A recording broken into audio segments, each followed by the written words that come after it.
So today I thought we could talk about boundaries. And this came up, I was thinking about this yesterday quite a bit, and I was thinking about how much information is out there. And part of the reason that we like social media information? Yeah. Like part of the reason that we do this is to kind of like counter, a lot of like kind of people just throwing these psychological ideas out Bust there. some myths. And, There's all this talk around boundaries. The other one, so there's a lot of terms, and I think this is actually good for us to get into over the next few weeks. But there's like people overuse or misuse the word gaslighting. Yes. They misuse the word narcissism. They misuse the term boundaries, and just kind of like what that really means versus kind of, I think, how people all over the internet use it. Right. And then the other phenomenon that I would like to get into at some point is everyone kind of using online tools to determine whether they are neurodivergent and on the spectrum.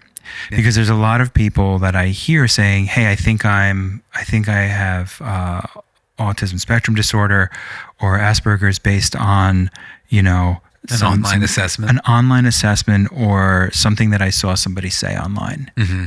And as a clinician, that's it. It's frustrating because I think, and you probably experience this too, and I know other clinicians do as well. It's frustrating because typically those diagnoses, we're not even making those diagnoses. Those diagnoses are made through a battery of psychological and neuropsychological testing. Yeah.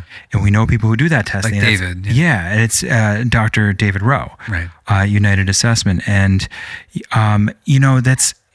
it's such a battery of tests, and it's so specific to make that determination that a quick TikTok survey is not how you're going to find out whether there's neurodivergence. Maybe not the best means. And so we're going to get into some of that today, talking about some of the issues around how this information is just being misused out there. Mm-hmm. But I really want to talk about boundaries and how important that is, because I think that it's something that gets misrepresented a lot. And boundaries are really important as a human being to have. Yeah. So. There's this, I think the sort of pop culture version of boundaries that I keep seeing people talk about is like, I have boundaries if I'm cutting somebody off. Like, I just need to cut people off. Right. I need to say no. And then that's me practicing self-care. Mm-hmm. When in reality, it's like, it's not a wall. No. The boundary isn't this like insurmountable thing. It's fluid. I mean, boundaries the way we talk about them. Right. Boundaries can be fluid. Right. They can be, and they're different depending on the person we're dealing with. Yeah. So boundaries with family members are different than maybe boundaries with colleagues at work. Mm-hmm. And, but you're right. Like I think it's kind of seen as almost like this personality trait, right? Like this, like aggressive. Yeah. I have boundaries. Kind of becomes this statement and this proclamation rather than this kind of like, rather than, this kind of behavior and kind of understanding of where we begin and others end. Yeah. And I think that's an important thing to remember here is where we begin and others end. Mm-hmm. And how that can actually move depending on the relationship as well. Absolutely. So it's not this proclamation of hey, I don't like what you said, so I'm going to cut you off, as you were saying. And I think we've seen a lot of this with, especially with politics, right? Since 2016, Definitely I think politics. It was winding up before then. Yeah. But I think with cancel culture mm-hmm. and in a lot of political issues, and then in COVID, and just like this perfect storm, and when everybody's quarantining, of just saying, well, yeah, I don't like what you say, so I'm not going to listen to you anymore, and right. You don't exist. And in fact, even if you're family, I'm going to cut you off. I think especially in families that we see a lot of that happening is, I can't tolerate what you're saying, so therefore my boundary is, I'm not going to listen to you anymore. I'm not going to basically even act as if you exist. Right. Which is, from a psychological standpoint, extremely negative and maladaptive. It's harmful. And it's so damaging. I was going to say, it just causes a lot of harm when we pretend people don't exist. It comes from a place of trying to protect ourselves. I think when we think about making that statement of like, I have boundaries, or these are my boundaries, I think it does come from this place of trying to protect ourselves and insulate ourselves. And I'm wondering, in your experience, where have you seen that, like where people have tried to protect themselves with boundaries? There are certainly like really healthy applications of boundaries within that context that you're talking about. For instance, if an adult child has been abused by a parent, and they find themselves in an enmeshed relationship or a codependent relationship with that abusive parent, having a boundary with that parent and being able to say, hey, I'm not going to participate in this type of behavior or this relationship anymore. That's healthy. That comes up. It comes up with work so many times. And we've even talked about it in past episodes where an employee will have boundary issues with a boss or a supervisor or a manager where they're being essentially asked to do too much. Right. And they'll feel like, I need to assert a boundary here so that I can sort of like get my sense of agency back and get a sense of my life back. Those are two that come to mind right away. Mm-hmm. So this idea of regaining a sense of agency, and we've talked about agency before, right? That idea that I have a say in my life. Is that it's autonomy, agency, control. Okay. Control. We, I think so much maladaptive behavior stems from compulsion, desire, need to control other people. And I think as we get healthier, arguably, we realize the limitations of that. Like, wow, I really can't control other people, situations, circumstances, environments, but I can control. Boundaries is something that we do have autonomy over. We do have a control over. I love the Viktor Frankl quote from Man's Search for Meaning, the last of the human freedoms, to decide one's attitude. How we choose to view our circumstances.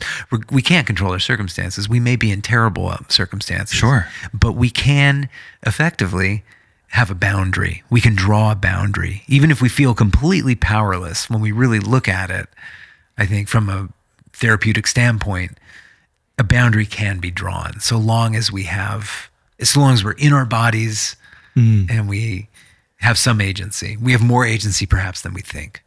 Yeah. And so in that case, when you're saying we draw a boundary, is that a hard line in the sand?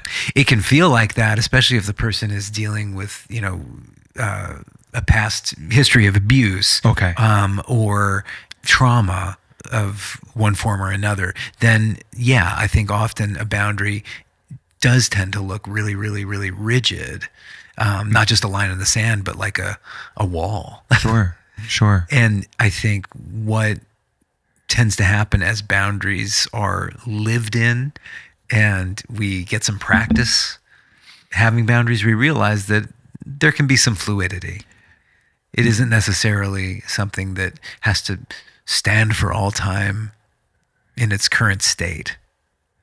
Right. And I think in the thing I like that you're highlighting here is that, when we talk about that safety, right? And we think about that's a really good example and an explanation of how if we've been in danger, a boundary can be really protective. Right. I'm not going to entertain this anymore. I'm not going to allow this thing in. I'm not going to allow this to happen anymore, or this person, or whatever it was that was hurting us. It's interesting because I think a lot, and we've discussed, I think that one of the struggles we have as a culture and as a society now, what we see a lot of people dealing with is that everything becomes, everything is interpreted as a danger. As a trigger. And a trigger is another one of those words I think that gets misused. Sure. Right. And we can get into that, but people feel triggered. People feel they feel scared. I think there's a level of anxiety and an inability to tolerate some really uncomfortable things. And so I think that that's when we start looking at that.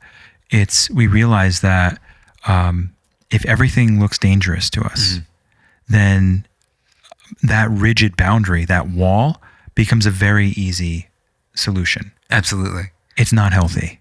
It's not healthy to walk through life thinking everything's dangerous either. No, it's gonna. I mean, you're gonna deplete yourself. And the other thing is, we see the world not as it is. We see the world as we are. It's just the tendency.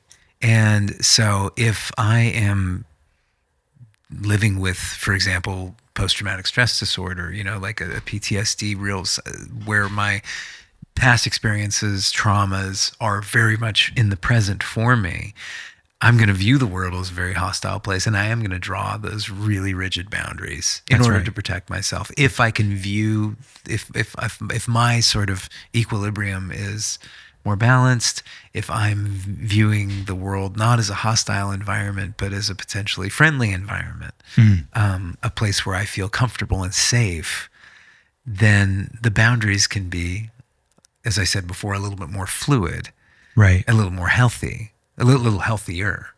Exactly. So let's talk about a little bit. We'll kind of discuss what boundaries actually are. Yeah.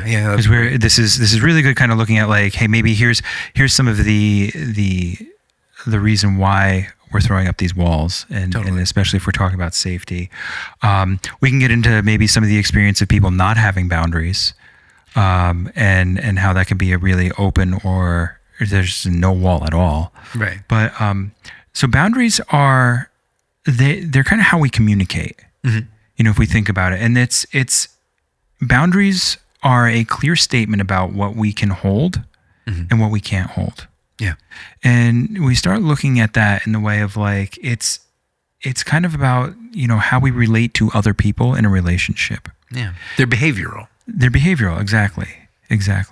And so they help us regulate the information that we give out. They also help us regulate the information that we take in. And to be in a relationship, we have to have that flow. And that's any relationship. That can be an intimate relationship with a partner. That can be a friendship. That can be just with the cashier at the grocery store. So when we talk about relationships, I talk about like all human interaction. Right. And so boundaries are, they are kind of the valve, I think, of how that information goes in and out. Totally. And a framework as well. But the thing that I think can help when we're drawing boundaries and kind of defining boundaries for ourselves is to realize that, and this is a big insight for me, boundaries aren't really about other people's behavior. They're about, as you said, the valve. They're about a valve that we adjust in ourselves, in and of ourselves. And that's why I think, we were talking about autonomy. Boundaries are associated with autonomy. I can't control other people's behavior, but I can control how I respond to it. Right. And the degree to which I choose to participate or not. It sounds, again, like you're saying that a person has to have a good understanding of themselves in order to make sure that valve is working correctly. Absolutely. I think that's where boundaries really start. So much of the time, boundaries, we think we have to have boundaries as a reaction, and it starts with somebody else's behavior. Remind me the difference between reacting and responding. Reacting is I'll use the overused word again, triggered. I'm in a state of high alert. I'm not really thinking. I'm reacting. Means it can be a compulsive or an impulsive reaction. It can be violent. It usually doesn't have a lot of thought involved. It's usually something that we regret later.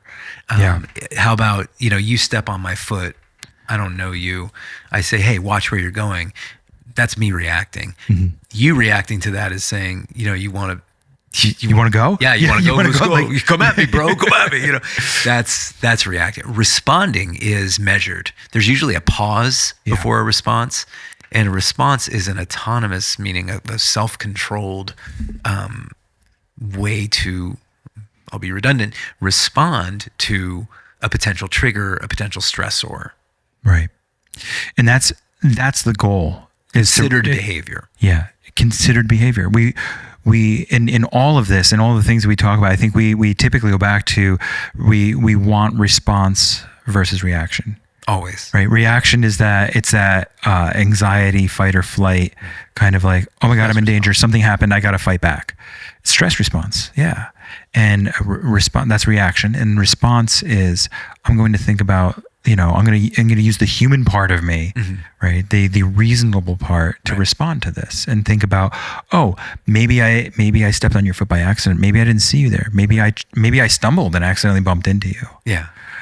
And it's interesting how a response changes the environment immediately. It will affect, just like a reaction affects how the other person, gets in your face or not. Yeah. A response really chills people out. It allows for grace too. I think we talked a lot about grace. I've talked about it before. It's been the thing. I don't know why I've been on it lately, but it's a great Jeff Buckley album. Yeah, it is. I think that when we respond, we are considering grace. And again, grace is having grace for ourselves and for other people is having a relationship with our limitations and expectations that we haven't met and being kind about that.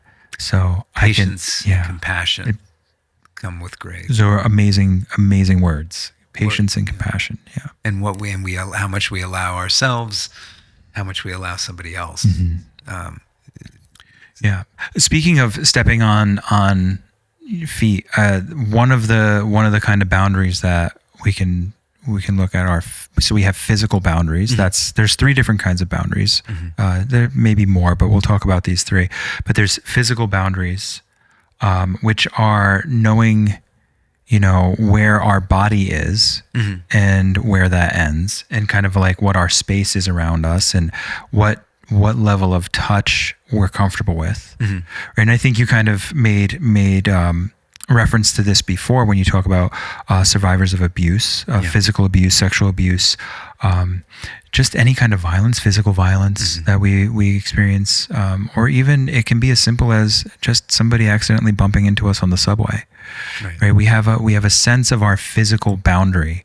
I think they say like our physical boundary, typically we need 3 feet of space around us, right, in order to walk around the world. I remember living in New York that was not a possibility. The more people you cram into a space, the less boundary you get, physical boundary. And it was so interesting. I'm sure you had this experience. Get on a crowded subway train, and the tension is so high. You can feel it. Tension is so high. Inevitably, even if you're just going one stop, someone will say something to somebody, and there will be a you can feel. It's funny. We lived in New York for almost 20 years. I was commuting in and out at least for 25 or almost 25. It was, I never realized until I went back after I left. So you get desensitized. And I think that's an important thing to recognize here. If you're constantly exposed to a lack of boundary, it changes. As you said, it's fluid. And so I remember going back in the first time after we left New York to be on the train, and it was like, oh, I don't like this. And then I was like, maybe that whole time I didn't like it, but I just became desensitized to it. Yeah. And then you get into the whole like, oh, that's probably why cortisol and everything else was like through the roof at the time. But I think that's it was just a funny thing to think about, is that tension that I felt though. That you're referencing. And every time I go back now, I feel it. I'm like, I have some autonomy and some agency. I don't have to live like that. Yeah. But that's a wonderful, I think, example of a physical boundary. Yeah.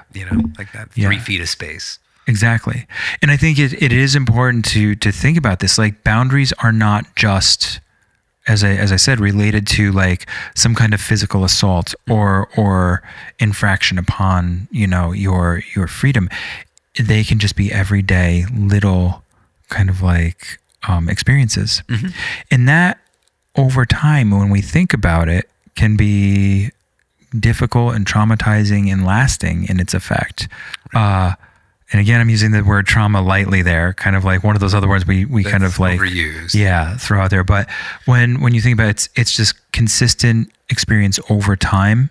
It affects a change on us, for the positive or negative. No, for sure, for sure.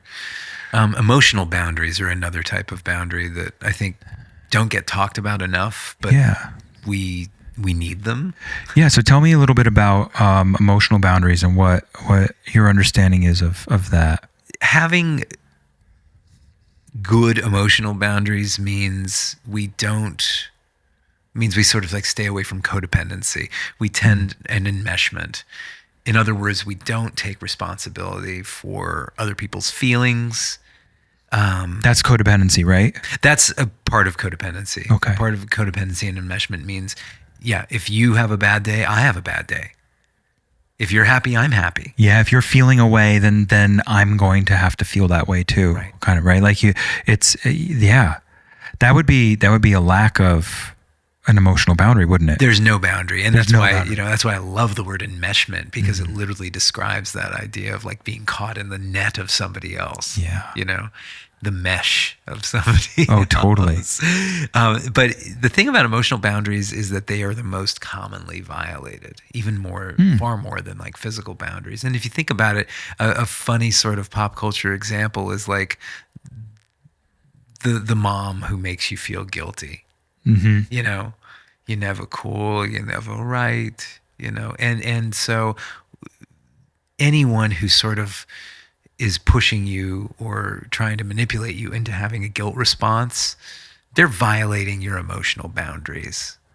Anytime someone is telling you how to feel. Now that can be direct, like you need to feel this way. Why don't you feel this way? Why don't you feel bad about this? Or it can be more subtle, right? Yeah. And where it's almost a manipulation, or the feeling is kind of drawn out of you over time, over experience, right? Absolutely. That's going back to that silly, guilt-inducing mother example. She could say something very direct, like you should be ashamed of the fact that you haven't called me, or she could take a more passive-aggressive, less direct approach, which works for a lot of people. Of which course. Is to say, you call, oh, hi, Mom, how are you? Oh, well, I guess I'm all right. Yeah. I've been sitting here. I've been wondering where you were, if you were going to call. Yeah, I've just been concerned for your safety because you haven't called in, look, 3.5 weeks. And then, of course, I'm going to feel like, ooh. I feel like that one's going to really hit with a few people. Oh, I'm fine. I'm fine, though. I have my cookbooks. And then you're just like, I feel. But that's violating an emotional boundary. And a healthy emotional boundary says, hey, your feelings are yours. My feelings are mine. And I'm not responsible for how you feel. Doesn't mean I don't care about you. Right. I care about how you feel. And my behaviors can have an impact on how you feel, but I'm not responsible for the feeling that takes place. Right. Ultimately, we make our own decisions about how we feel. I love, that this is an idea borrowed from recovery, I think from 12-step recovery. There are no victims, only volunteers. There comes a point where there certainly are victims in this world. It's not to say that there Absolutely. aren't victims of violence and terrible things and manipulations of all sorts. There does come a point, I think, especially if somebody's on a mental health journey or a recovery journey, where we say, all right, I need to take control of my own life. I need to respond rather than react.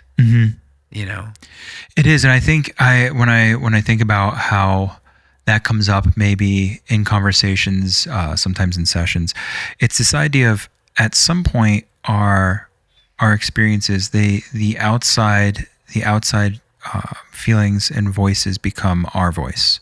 Right. We end up taking a lot of that on. So I think of that when you say like, oh, there are no victims, there's only volunteers. And when we set aside people who are victimized in some of those experiences, but this idea of like the boundaries, like, oh no, I don't have to allow those things. It doesn't have to be my voice. Right. If you're feeling a certain way about our interaction, I can take that into consideration. Right. But I have some say over that, and you have some say over that. And that's going back to this idea that boundaries are in fact communication.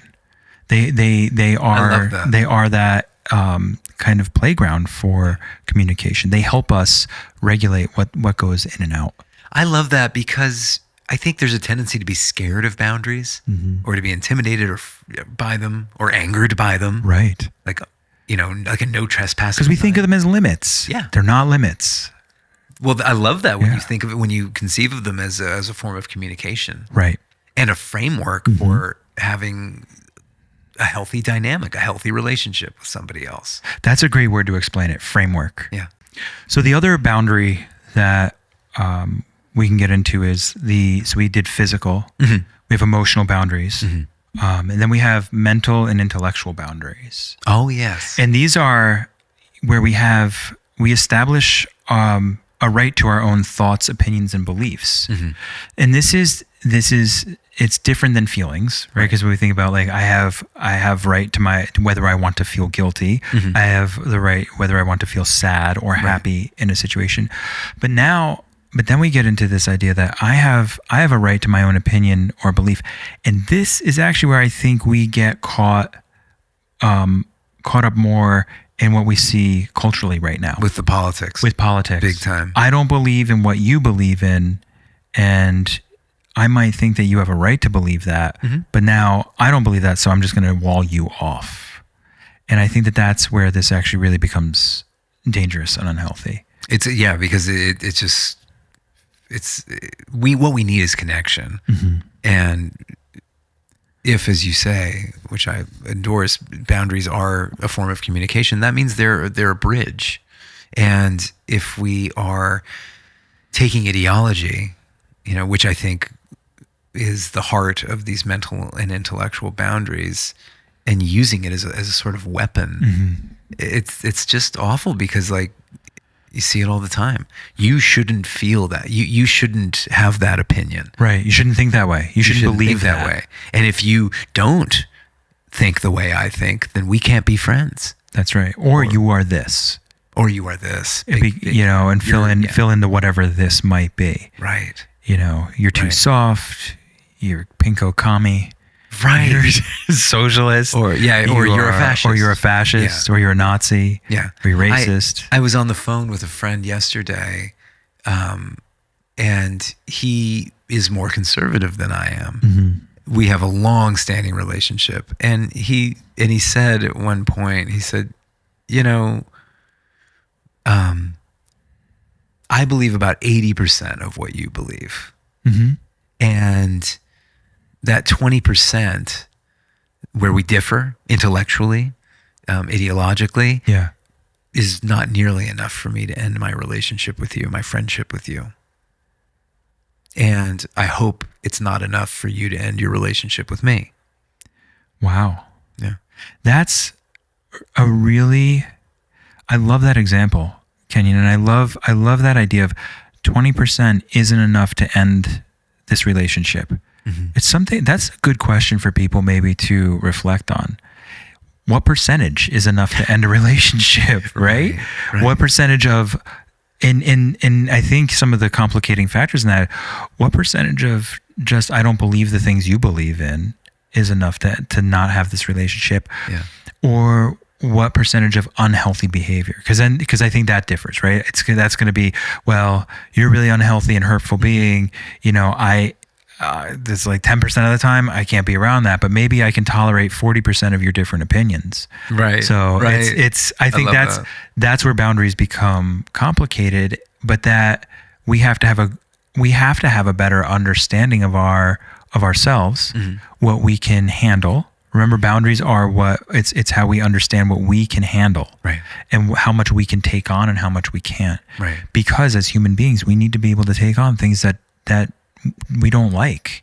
Absolutely. There has to be some room for discomfort. Yeah, it can't all feel good all the time. No. In fact, I think life does not typically feel good all the time. No, that's why we have shoes, outside shoes. And we don't wear slippers all the time. Although we do wear Uggs. If you swing through the middle school and I drop my kid off, everybody's wearing Ugg slippers and pajama pants and hoodies. And I'm like, you're right. But then again, I think they're all too soft. So they're all way too soft. You kids are too soft these days.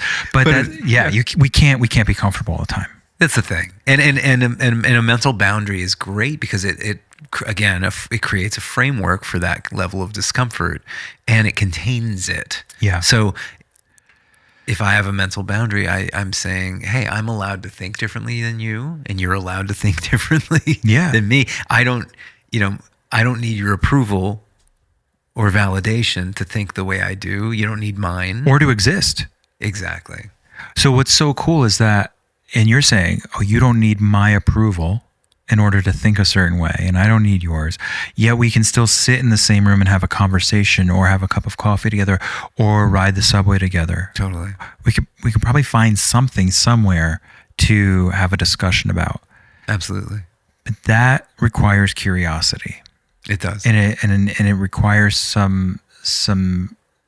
pause to understand that you are allowed to exist and I am allowed to exist in our own kind of like silos. Yeah.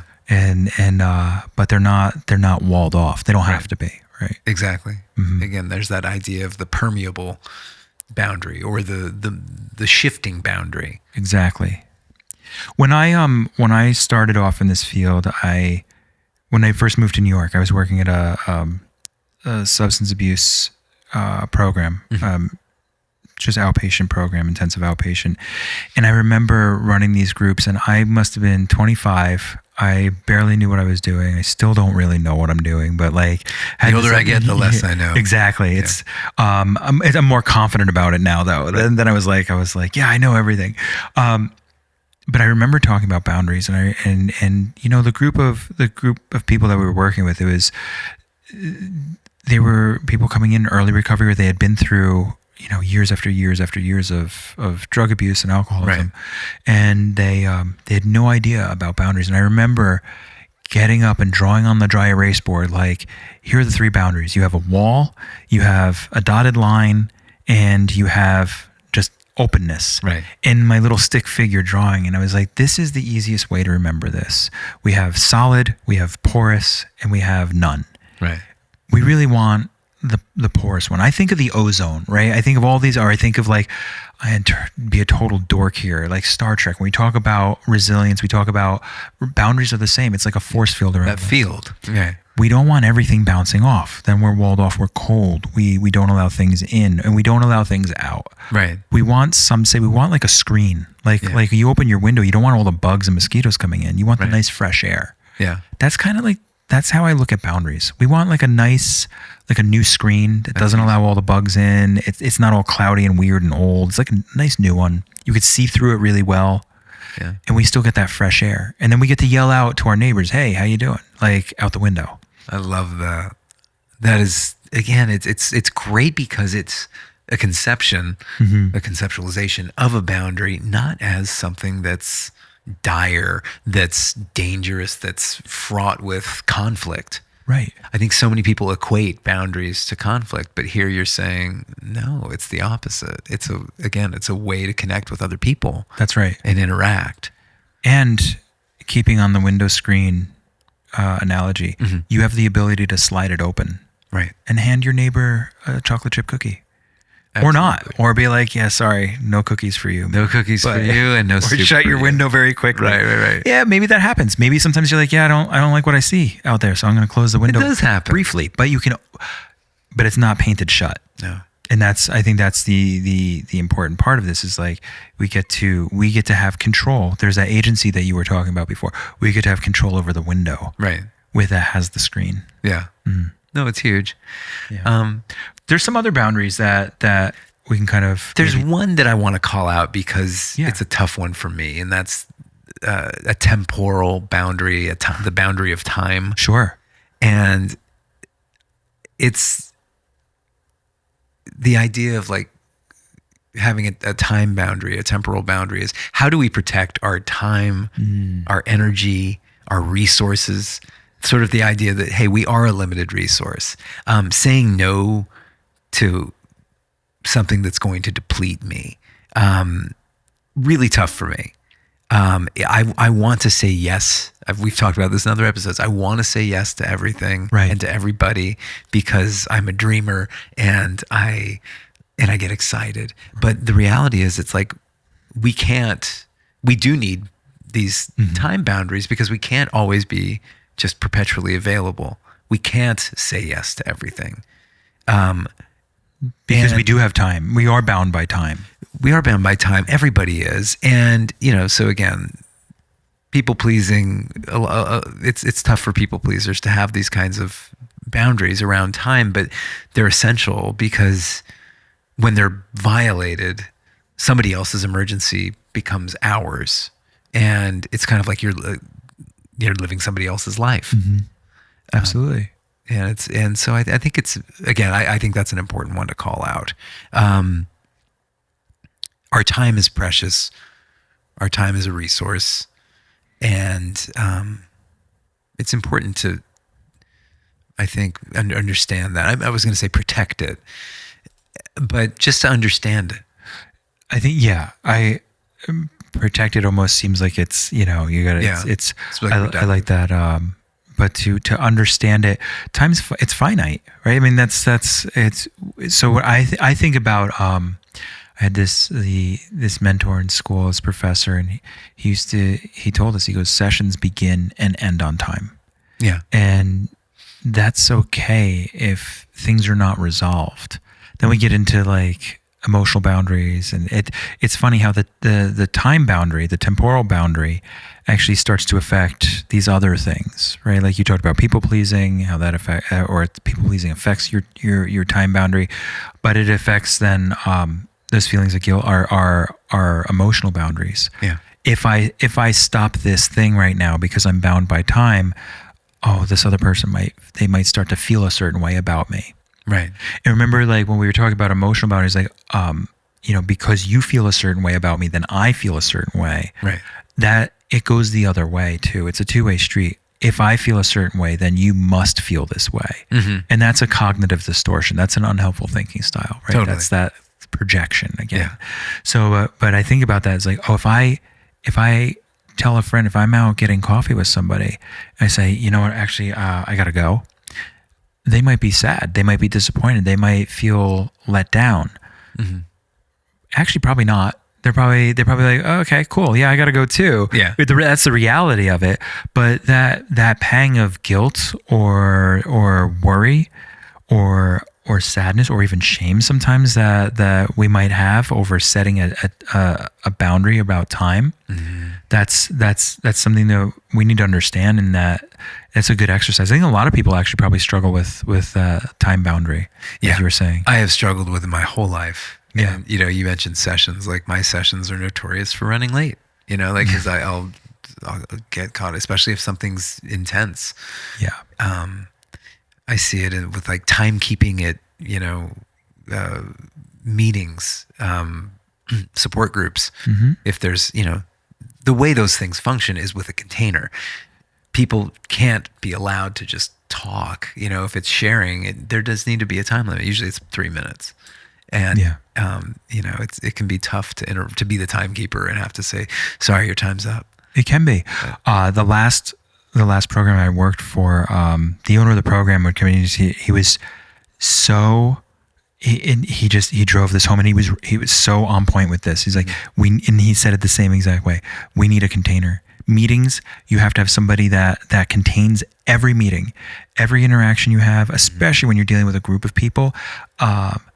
His joke was always we had to have the structure because it's a bunch of social workers all around a table at the same time, and if you want to put a bunch of people who need time and constraints, right. Put a bunch of therapists around a table, yeah. and they're just going to figure it out, and it feels good. And this was always his joke about it. It was like, oh yeah, it's just you're all going to walk into a room and think that you're just going to figure it out, and there's no container, there's no structure, there's nothing. We need it. Yeah, because it really helps, and it helps move things, and it's so much better. It made us all feel better, mm-hmm. having a container and having that structure, and it does in support groups. It does everywhere, because then I know what my expectations are.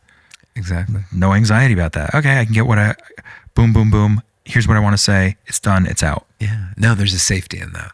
Yeah. So I want to go back and just talk about maybe where a lot of what we see online, where this is kind of getting it, where it was getting it wrong.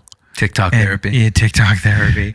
And where maybe where we need to just reiterate where this is right.